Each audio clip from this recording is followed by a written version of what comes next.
Porque militares retirados, expertos en estrategias de guerra, hicieron un análisis de la desautorización que el presidente Gustavo Petro le hizo al comandante de las fuerzas militares sobre bombardear al ELN del departamento del Chocó.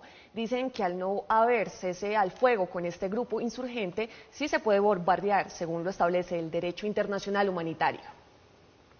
Gran controversia ha generado lo dicho por el presidente Gustavo Petro, quien desmintió al comandante de las fuerzas militares cuando éste dijo que no se descartaba la posibilidad de bombardear al ELN en el departamento del Chocó. Es una operación lícita que se adelanta y obviamente la conoce el presidente, la conoce el ministro de Defensa y obviamente se hace con las debidas medidas de precaución. De inmediato el presidente fue tajante al decir que lo dicho por el alto oficial era un invento.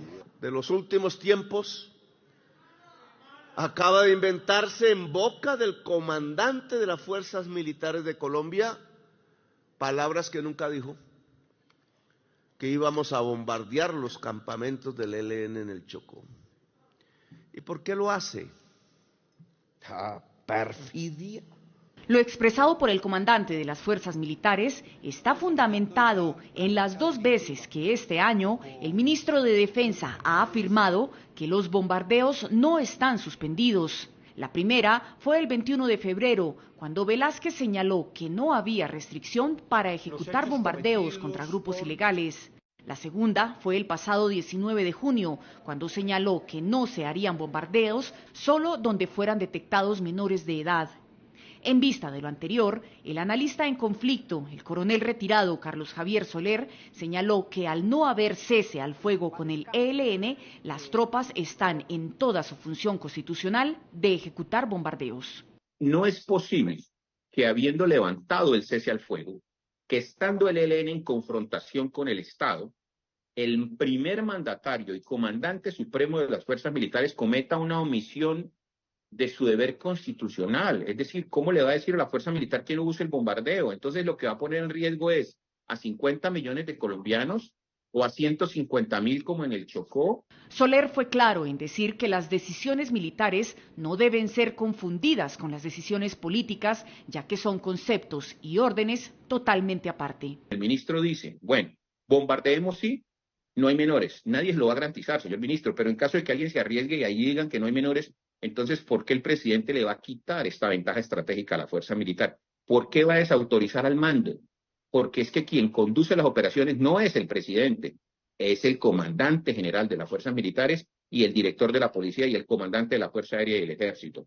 Añadió que la orden presidencial de no permitirle actuar a las tropas para atacar a los grupos ilegales se constituye en un delito. Y el que escoge los métodos y medios en el ataque es el comandante militar, no el comandante político. Entonces yo no entiendo bajo qué argumento prevarica el presidente de la República, prevarican todos los que están midiendo el uso de fuerza, porque no le pueden quitar esta ventaja al mando militar y policial. Pero también, frente a lo dicho por los negociadores del gobierno con el ELN, como lo es Vera Grave e Iván Cepeda, quienes aseguraron que bombardear no contribuía a la paz, el experto dio su opinión frente a estas posiciones. Y escuchamos a Iván Cepeda decir lo siguiente a Vera Grave. A mí me da mucha pena ser tan claro y tan contundente. Dijo, es que bombardear no contribuye a la paz. Demagogia, demagogia. Entonces tener secuestrados 50.000 afros de la gente más pobre de nuestro país, en las áreas más difíciles de pobreza, no dejarlos ir a presentar los exámenes de las pruebas ECAES, no dejarlos ir al médico, no dejarlos ir a tratamiento de paludismo, ¿eso sí contribuye a la paz? Dice el analista incluso que con el cuestionamiento del presidente al almirante Cubides, el primer mandatario está poniendo en graves problemas al jefe de las fuerzas militares y en la misma línea a los comandantes de la Armada, la Fuerza Aérea y el Ejército. Están colocando a la fuerza militar y policial en un problema, en un sándwich. Mire lo que está sucediendo. Cumplen la orden de la Constitución y defienden a los 50 millones de colombianos y hacen lo que la Constitución les ordena, porque si no lo hacen, alguien los va a denunciar por omisión. Por el otro lado, si incumplen la orden del presidente y el ministro en el cese al fuego de ese acto administrativo. Pero ese incumplimiento lo único que les va a dar es que tal vez los destituyan o los releven del mando. Para el coronel Soler, el no permitir bombardear a ilegales como el ELN no es solo dejar de utilizar las ventajas militares que tiene el país, sino entregarle en bandeja de plata esas mismas ventajas a las guerrillas.